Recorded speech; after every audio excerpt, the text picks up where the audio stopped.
আসসালামু আলাইকুম। দাখিল পরীক্ষা 2026 বিষয় হাদিস শরীফ।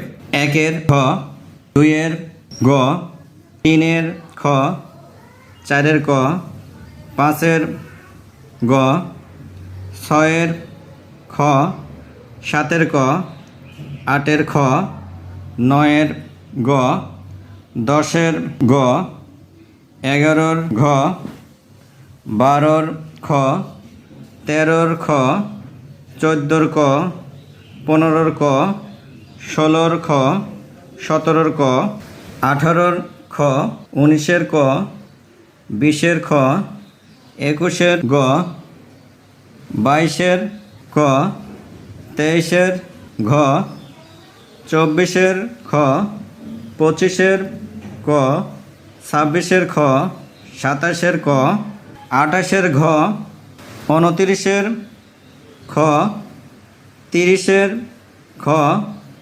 31-এর ঘ, 32-এর ক, 33-এর খ, 34-এর ক, 35-এর ক, 36-এর গ, 37-এর ক, 38-এর গ, 39-এর ঘ এবং 40-এর গ।